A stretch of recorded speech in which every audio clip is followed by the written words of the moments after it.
Tonight we're looking at one of the most famous visions in Scripture, Ezekiel chapter 37, the Valley of Dry Bones.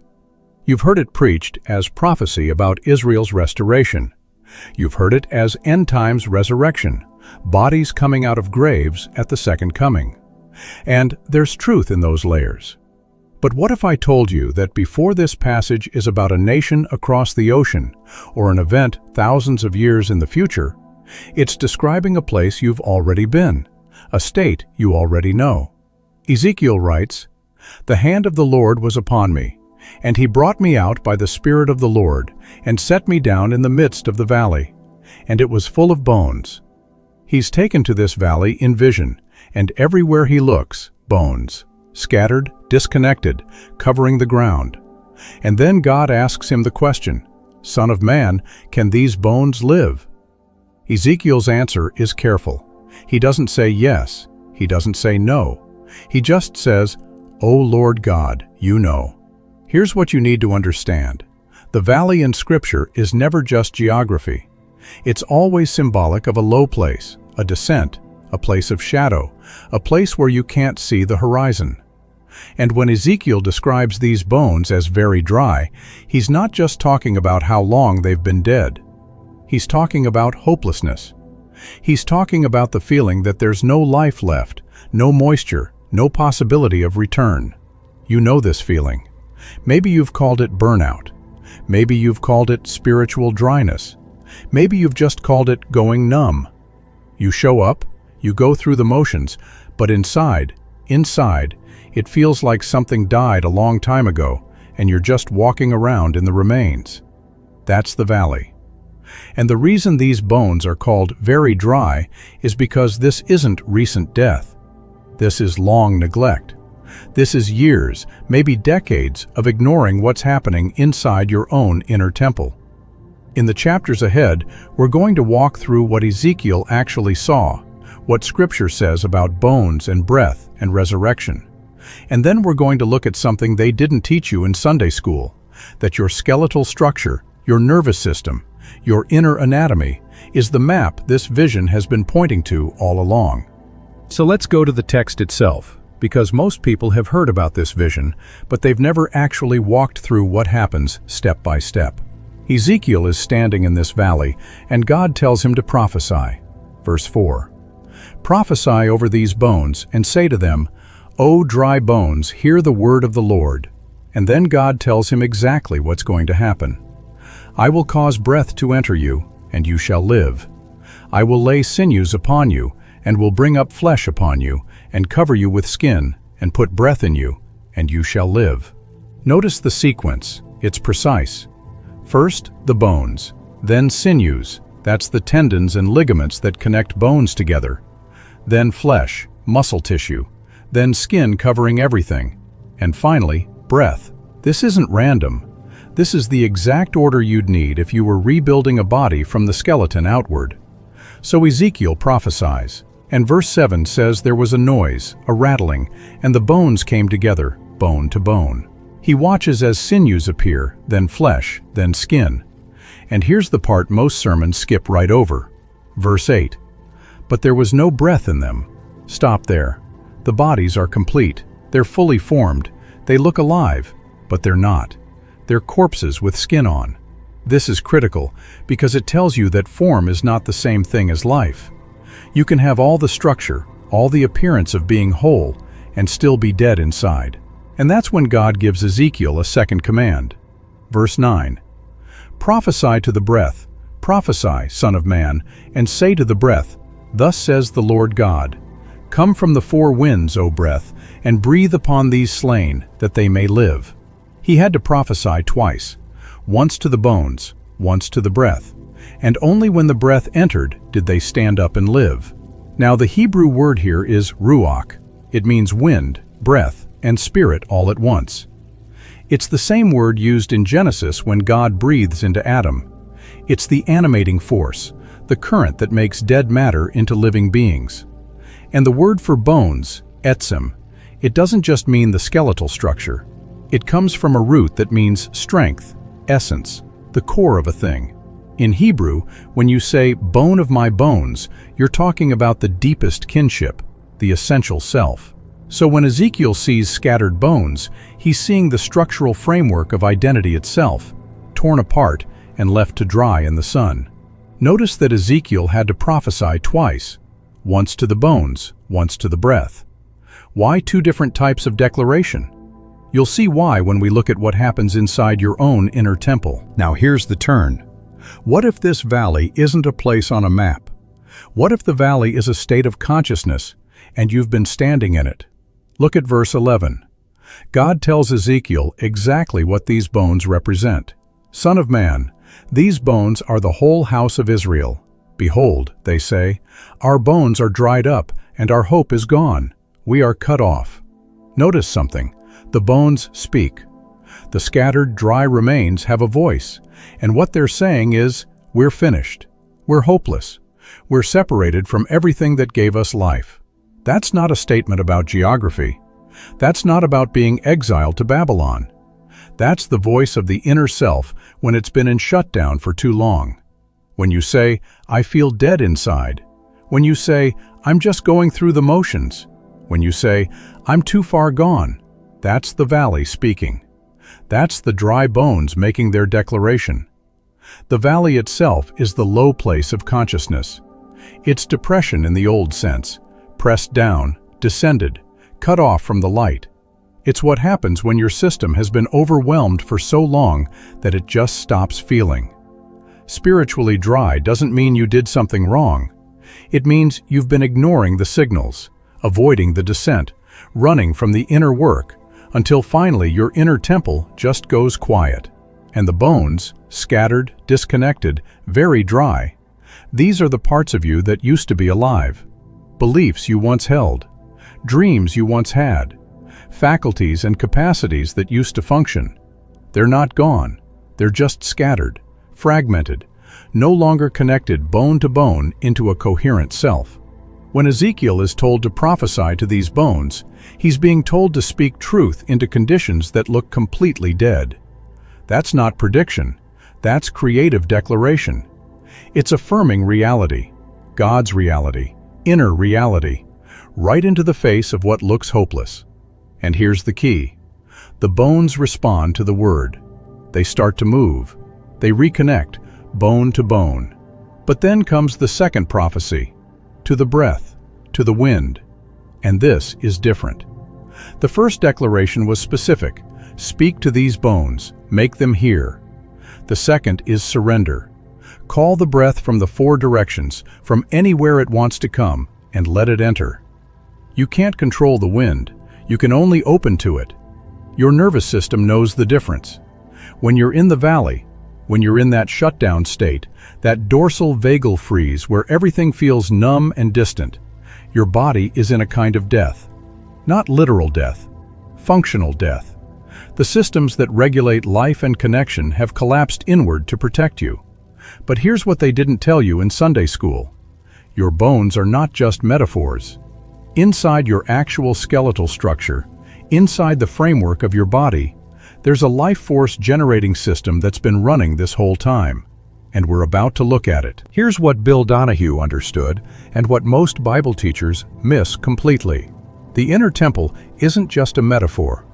Your body is the temple. Your skull is Golgotha.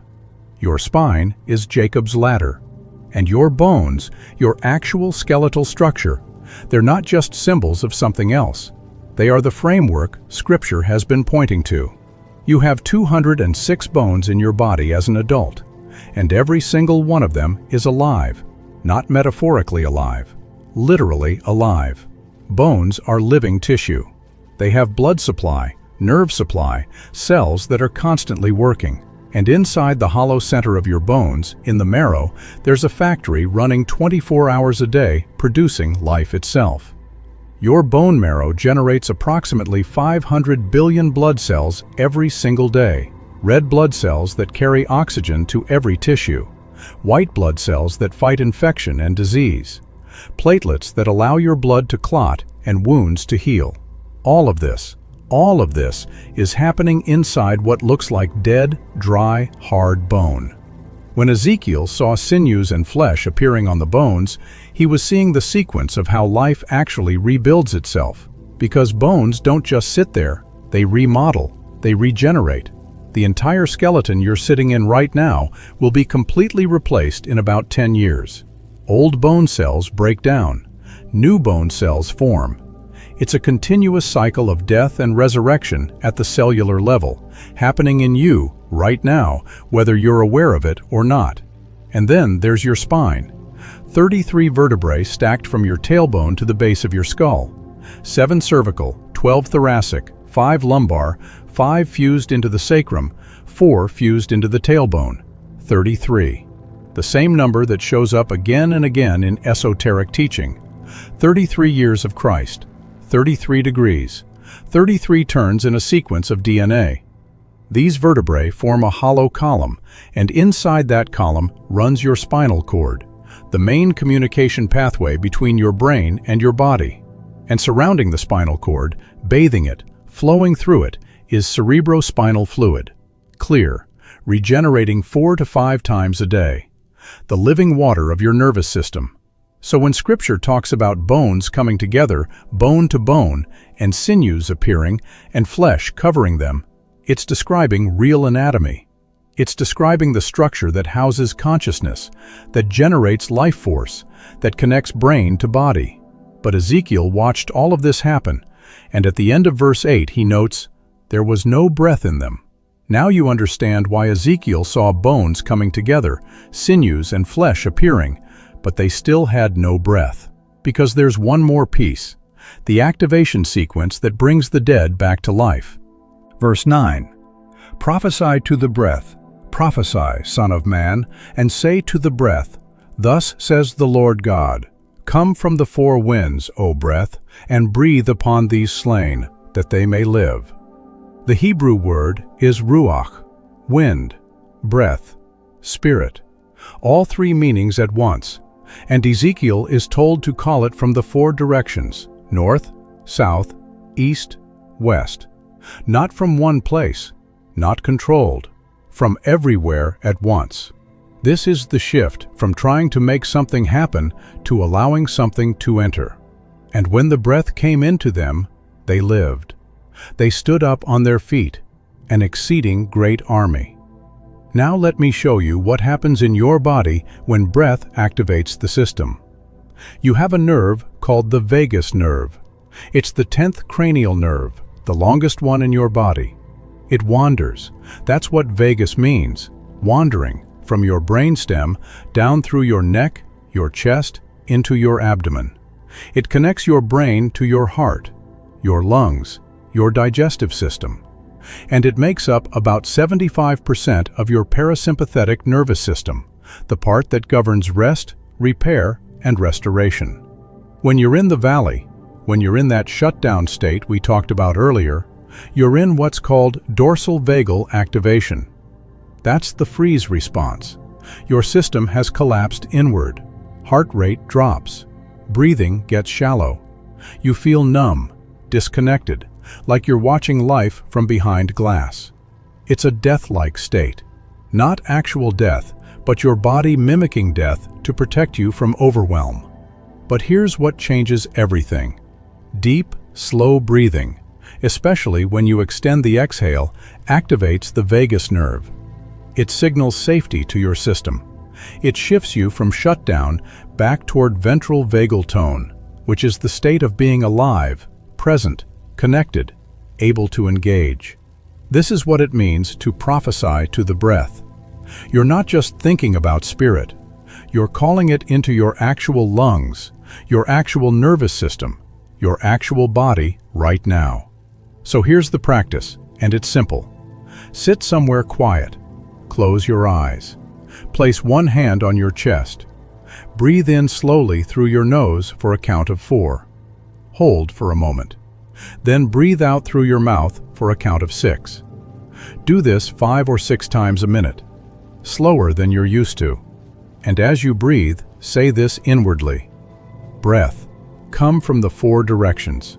Breathe life into these bones. You're not begging, you're not pleading. You're declaring what's true and then opening to let it enter. Notice what tightens. Notice what softens. Notice where you feel collapse and where you feel something waking up. This is how you work with the symbol directly, not waiting for a future resurrection, but participating in breath activation now. I want you to hear something clearly. When Ezekiel saw bones that were very dry, he was looking at the most hopeless condition imaginable. Not recent death, not bodies that might still have some chance. Ancient, sun-bleached, scattered remains that had been dead so long there was no moisture left, no natural possibility of revival. And God brought them back to life anyway. The same pattern appears throughout Scripture. Jonah in the belly of the fish for 3 days, descent into the depths, then resurrection. Jesus in the tomb for 3 days. Lazarus dead 4 days, already starting to decay. Every time, the message is the same. No condition is too far gone. Death is not the end. What looks finished can be reborn. Now, someone's going to ask, isn't this just positive thinking? Aren't you just telling people to affirm things and pretend they're true? No. Positive thinking pretends the valley doesn't exist. This teaching tells you to go into the valley, to stand in the middle of the dry bones, and to speak truth there. To prophesy, to declare what God says is real, right into the face of what looks dead. That's not denial. That's confronting death with the word that creates life. And yes, Ezekiel 37 has layers. It speaks to Israel's restoration. It speaks to physical resurrection. But those layers don't erase the inner meaning. They confirm it, because the pattern in nations and the pattern in bodies and the pattern in consciousness is the same pattern. Scattering, death, breath, life. Right now, as you're hearing this, your bone marrow is generating life. Your skeleton is remodeling itself. Cerebrospinal fluid is flowing through your spine. Your vagus nerve is ready to respond the moment you take a deep, intentional breath. The machinery of resurrection is already installed in your inner temple. So when you feel spiritually dead, when you're standing in the valley looking at the scattered pieces of what you used to believe or who you used to be, remember this: you are the valley, you are the bones, and you are the breath.